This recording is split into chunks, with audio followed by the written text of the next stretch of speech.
these girls, like these people that work there, like they knew that the vans come in at a certain particular time, and there's 6 big ass windows, so you can't miss a van pulling up and backing in.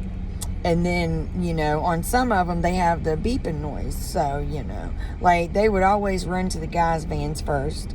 They would always, try to, mess with me. Like, hey, can you help me, such and such? And I'm like, they're like, no. It's called gaslighting. And so I kept my cool about me because I know better. I'm not a petty person. And I do what I'm supposed to do.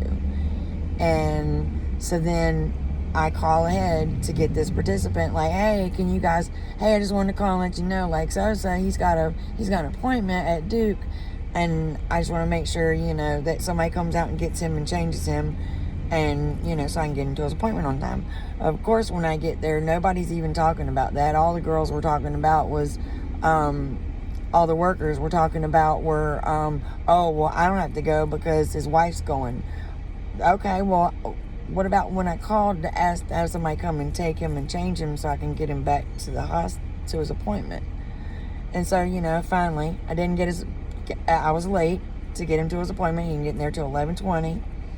And then, this whole day was, just a big mess up, not on my part, on that whole center part. So,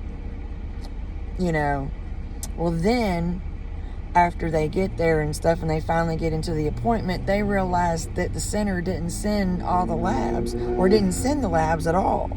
So, once they got the labs, they realized that the correct labs hadn't been done. So, so I'm trying to stay on track because my brain just I know the story, and so I'm just going to keep going and not look at the camera. But, so they finally got the lab and all this other stuff, and he didn't get picked. His appointment wasn't done until 2:30, and my participants had to sit and wait to be loaded up to go home. So while I should have been loading them up to go home, I had to go get my participant that was 20 minutes away, come 20 minutes back, and then take him off so he can get changed, because she wasn't able to change him while they were at the hospital. Remember, they've been there since 11:20 to 3. It was at least 3 or 3:30. And so, again, I tried calling the center. Hey, just wanting to make sure that somebody comes out and is ready to come get, such and such, so he can get changed, and so I can get, my people loaded up and take them home. And they sent me back to his room. So, and then, so then I talked to one of the workers there, and she was like, well, I'm the only one back here. And I was like, okay, well, just spread the word, tell the leads, tell the CNA leads, this and that. And when I got there still was nobody come outside. Didn't nobody even know what I talked about or anything. So I get him off, and they finally get him changed, and I'm loading my people up, and we get on the road. And we didn't get on the road till almost 4 o'clock. And these people are ready to, they're used to being going home at 2:30 or 3. So, so then, was that the one I got an email for? I might have gotten an email for that one. I got an email from that one, from our transportation, something or other, supervisor, whatever you want to call her. And she sent me an email saying that she needed to talk to me or whatever when I came in. I was okay, no problem. And I'm sure I got that email somewhere. But, so I got back in there, and I was talked to and was told I was barking orders. So I was told then that I needed to start going to the RN or some type of manager or something to give instructions from the family members of the participants. Yeah, that was the process that was put into place. So God, I hope this lasts long. I mean, when I get this out, I kind of sort of hate telling stories out loud anymore just because of this, but you know, hey, it is what it is. So that day, and I believe that was like March 30th. I know it was March. And so I was like, okay, I explained what had happened. And, you know, they were all understanding and knew where I was coming from and stuff. But, you know, so then let's go maybe 3 weeks later. I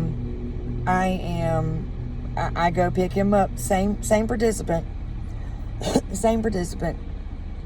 And, I would get, like, when I got there, his wife said, hey, you know, he done something and I wasn't able to change him, so he's going to need to, can you please make sure he gets changed before he gets, you know, when he gets back to the center? I said, absolutely, not a problem. Like, it took me a lot to earn her trust because, you know, her husband's a big man. And, you know, but she, you know, I earned her trust with her husband, and, you know, like, she knew I was going to take care of him. And so when I get back to the center, I get him off the van and I start coming back through the van to unload all the equipment, the walkers and the rollators and all that stuff, and start unloading the people. And as I get to the side door, I was like, oh crap. And one of the CNA leads is the ones that actually was taking him off the ramp.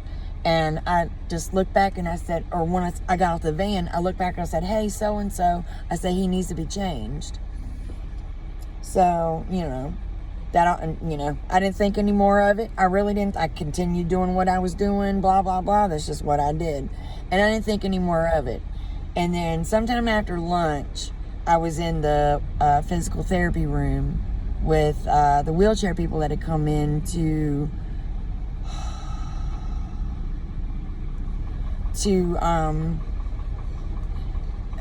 fit him for a new armrest because he had another episode in December where he had to go back to his wheelchair because before then he had been walking and, you know, all that good stuff. But he had an episode in December, and again, I remember that day, and I told the one, I know who I told, and I said, hey, he needs to be checked out by the nurse because something's not right with him. But not one person ever checked with him that whole day. And that's a whole nother story because I want to get back to the, you know, about lunchtime, I'm in the PT room with his wheelchair and all this other stuff. And, you know, taking pictures so I can show his wife. And I get called to the office. I get called to the RN office.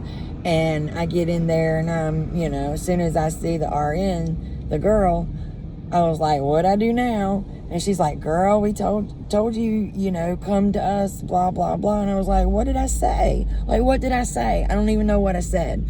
And so finally the transportation person came in and said that, you know, I'm not supposed to talk to the CNAs and explain anything or reiterate any information from the participants' families about them. I'm supposed to go to a supervisor or upper management. I am not allowed to converse with the CNAs about any of that stuff. And I'm like, well, I explained the situation. Well, his wife said, you know, he messed his diaper and that, you know, she wanted to make sure that he got changed, that she wasn't able to do it before I got there to pick him up. And so I was just making sure because, again, I done worked at this place for 2.5 years. Yeah, I done been there since November of 2014. Yeah, 2014. To March, this day, March of 2017. So I done seen stuff. So, and I explained the situation, and the RN told me, she said, oh, well, they always get checked when they come in the door. I wasn't a confrontational person or much of a confident person to speak up for myself at that point, but what I was thinking was, please don't insult my eyesight, because I know. I done been at this job long enough to know better. So, but anyway, you know, blah, blah, blah. I went on about my business, went back to the PT room to take care of my participant. You know, they really don't do that there. They have their favorites. They don't do that for everybody. So anyway, May 24th comes. I don't know what happened in between. I don't think there was anything else, you know, because I didn't want to lose my job, so whatever.